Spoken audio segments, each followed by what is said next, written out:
திரு மணி, திரு செங்கோட்டையன் பேசி ஒரு 8 மணி நேரம் கழித்து தேனியில பிரச்சார பயணத்தில் பேசுகிறார்.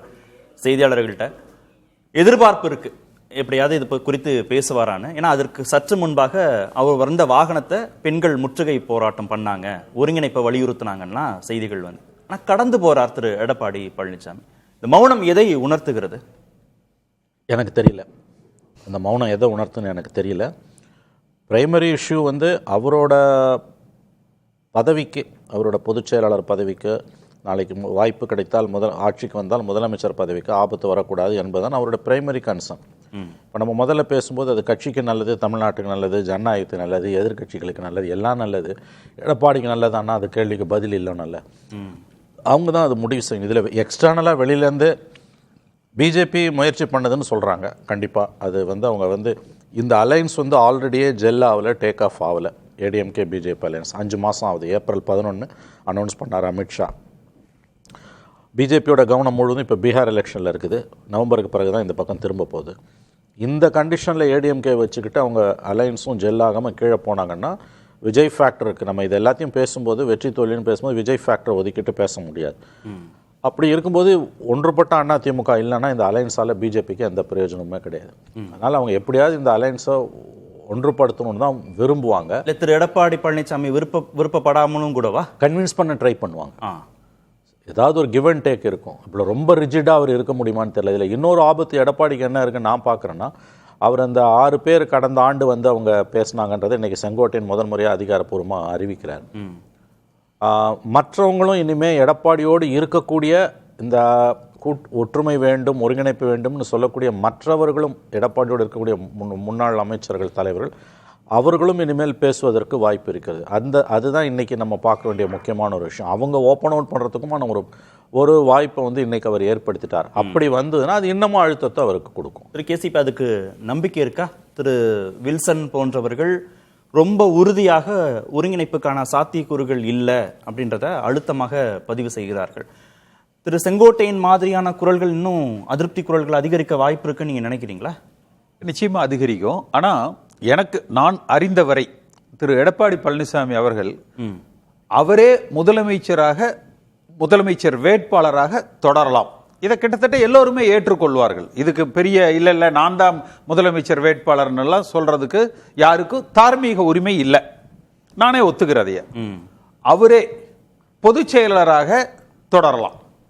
இப்ப பிஜேபியோட கூட்டணி எல்லாம் வெளியில இருக்கிற வரைக்குமா, சேர்ந்த பிறகுமா? இல்ல, இப்ப இவரே பிஜேபி கூட என்ன சொன்னாரு? எந்த காலத்திலயும் பிஜேபி கூட கூட்டணி இல்லைன்னாரு. ஏன்? அண்ணாமலை கூட இருக்கிற டிஸ்கம்ஃபர்ட், உட்கட்சி பிரச்சனைகளை பிஜேபி தலையிட்டுரும். அதுக்கு இவர் 2 கண்டிஷன் பிஜேபியோட போட்டாரு.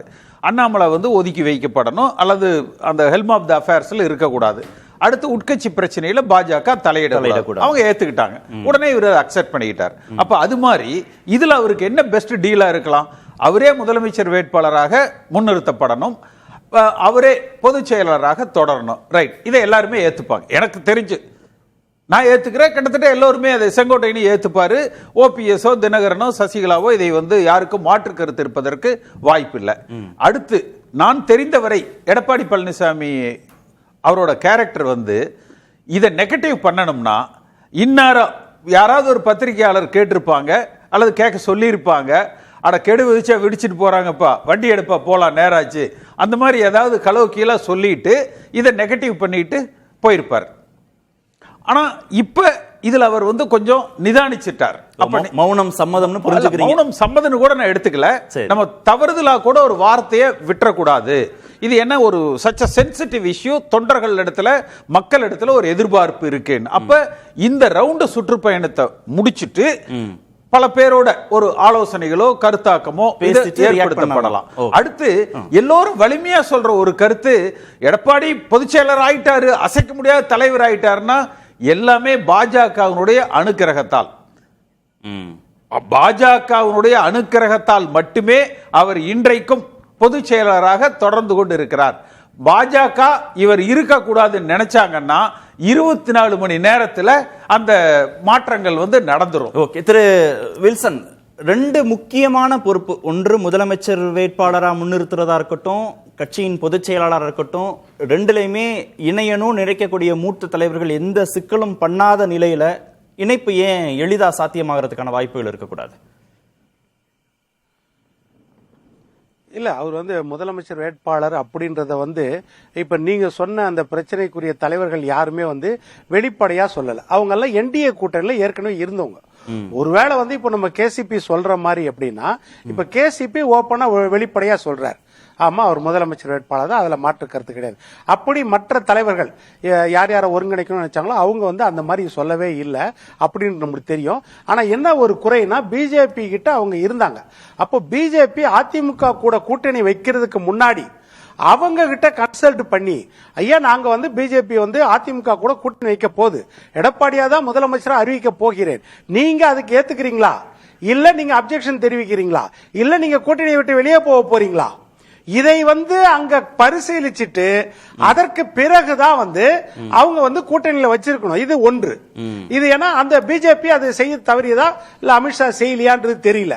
ஏனென்றால் இதை செய்ய வச்சிருக்கணும். இதையெல்லாம் பாஜக ஓபிஎஸ் நீங்க தனி கட்சி ஆரம்பிப்பீங்களா? தொடக்கத்துல கூட்டணி வைக்கிற போது உட்கட்சி விவகாரங்கள்ல தலையிட மாட்டோம் அப்படின்னு அவங்க சொல்லிருக்கலாம். கூட்டணி வச்சாச்சு. ஆனா இப்போ ஒருங்கிணைந்த அதிமுக தேவைப்படுது வெற்றிக்கு அப்படின்னு பாஜகவுக்கு யோசனை வர்றதுனால தானே திரு குருமூர்த்தி போன்றவர்கள், திரு சைதை துரைசாமி போன்றவர்கள் எல்லாம் பேச்சு நடத்துவதாக செய்தி வருது. அது இல்ல ஐயா நல்லா தெரிஞ்சுக்கோங்க. நான் பிஜேபியை சொல்லும் போது குருமூர்த்தியை சேர்க்கல. பிஜேபின்றது வேற, குருமூர்த்தி அன்அபிஷியல் அது பிஜேபிக்கு பாக்குறாருன்றது வேற. பிஜேபியோட அபிஷியல நான் சொல்றேன். அமித்ஷாவோ ஜேபி நட்டாவோ நயனார் நாகேந்திரனோ அல்லது அண்ணாமலையோ இது போன்ற கடந்த காலத்துல என்டிஏல ஆளுமை மிக்க தலைவர்கள் என்டிஏ கூட்டணிக்கு அவர்கள் அந்த என்டிஏ கூட்டணியில இருந்தவங்க. ஏன்னா அவங்க 2024 மோடி வரணும்ன்றதுக்காகத்தான் இவங்க எல்லாம் அந்த கூட்டணியில இருந்தாங்கன்னு கிடையாது. எடப்பாடிக்கு எதிராக இருக்கணும் அந்த மனநிலையில அவங்க பிஜேபி கூட இருந்தாங்க கூட்டணியில. நல்லா புரிஞ்சுக்கணும். அவங்க மோடி வந்துடணும், அவர் தான் இந்த நாட்டின் பிரதமர் ஆகணும், அதுக்காக அவங்க இல்ல. டிடிவியோ அல்லது ஓபிஎஸ்ஓ அவங்க எதுக்கு இருந்தாங்கன்னா எடப்பாடி இருக்க கூடாது, எடப்பாடி இருக்கிற இடத்துல இருக்க கூடாது. இல்ல இப்ப அந்த சிந்தனையில இல்ல. அப்ப இப்ப கன்சல்ட் பண்ணிட்டு தான் நீங்க கூட்டணி வச்சு இல்ல இல்ல அததான் சொல்றேன். அது வெளிப்படை தன்மையோட இல்ல. அப்படி இருக்கும்போது பிஜேபி அவங்க கிட்ட எந்த பேச்சுவார்த்தை நடத்துறாங்க அது ஒரு விஷயம். நீங்க சொல்லும்போது என்னன்னா இல்ல இது ஒரே ஒண்ணு சொல்லிடுறேன். இந்த குருமூர்த்தி அவர் தனிப்பட்ட முறையில், அவர் பிஜேபி இதுக்காக கிடையாது, தனிப்பட்ட முறையில் ஒரு மனிதனுக்கு நம்ம உதவி செய்து அவரை பலாப்பழத்தோட நம்ம வீதியில நிக்க வச்சிட்டோம்னு ஒரு குற்ற உணர்வு இருக்கும். அதனால ஏன்னா அவர் தான் இது தர்ம யுத்தம் பண்ண வச்சாரு. அதனால அவர் அந்த விதத்துல உதவி செய்யணுன்றதுக்காக செங்கோட்டையனை தூண்டி